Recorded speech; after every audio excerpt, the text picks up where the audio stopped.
Thikũ imwe tu thutha wa minista wa ũgima wa mwĩrĩ Mutahi Kagwe kwĩra Kenya meharĩrie ihinda iritũ kumana na mũrimũ wa corona, rĩu namba ya arwaru a mũrimũ ũyũ nĩongererekete oro rĩngĩ na andũ 7 gũkũ ũgima wa mwĩrĩ wa mũndũ ũmwe ũrĩa ũrarĩ wodi-inĩ ya ICU gĩthiĩ na mbere kũgacĩra.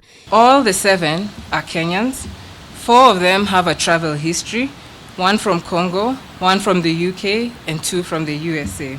In terms of distribution per their counties, we have 5 of these cases having been tested in Nairobi, 1 in Mombasa, and 1 in Uasin Gishu. Ihinda-inĩ rĩu andũ erĩ nĩ marekereirio thutha wa kũhona mũrimũ ũyũ, na rĩu kũrĩ na andũ 9 mahonete mũrimũ wa corona gũkũ bũrũri-inĩ, ona gũtuĩka no gũkoretwo na hau ya mũrimũ ũyũ gũcoka rĩngĩ kũringana na riboti kuma mabũrũri-inĩ mangĩ. For the people who are in isolation, the release process is that you must have 2 negative tests within 48 hours, not 24 hours. Within 48 hours. Matuko megũka na beno yahota kuongerereka na njĩra nene na mũno makĩria, mĩhang'o ya gũthima andũ guothe bũrũri-inĩ yambĩrĩria na mĩtaratara nĩyambĩtie kwarĩrwo ya gũthondeka kũrĩa arwaru aya megũkorwo makĩigwo kũringana na Ministry ya ũgima wa mwĩrĩ. We roll out our mass testing intervention. It is likely that we may find many more Kenyans in the country who test positive.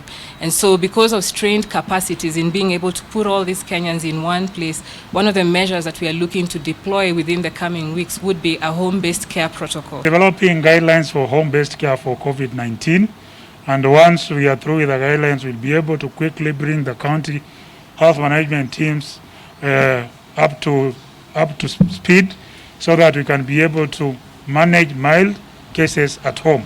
Mĩtũngi ya rĩera nĩ ĩmwe ya indo iria ikoretwo igĩbataranĩka na njĩra nene ũrigitani-inĩ wa arĩa marĩ na mũrimũ wa corona, na mũno makĩria arĩa mahatĩrĩirio nĩ mwĩrĩ. Thirikari rĩu ĩkĩũria arĩa mangĩkorwo meigĩire mĩtũngi ĩno mamĩrekererie. Kindly avail these cylinders to us. We do require these cylinders as they aid in boosting our capacity to be able to be serving our patients, and especially our critical care patients who may require oxygen supplementation. Thirikari no ĩrathiĩ na mbere kũrĩra mĩtaratara ngũrani nĩguo kũhĩtana na mũrimũ ũyũ ũrĩa ũtheremete ta mwaki wa nyeki mabũrũri-inĩ ngũrani. Ũmũthĩ mũkana ũkĩrutwo kũrĩ ene inyuthi o ũndũ ũmwe na saruni. Starting today, all salon and barber shop operators must wear face masks while attending to their clients.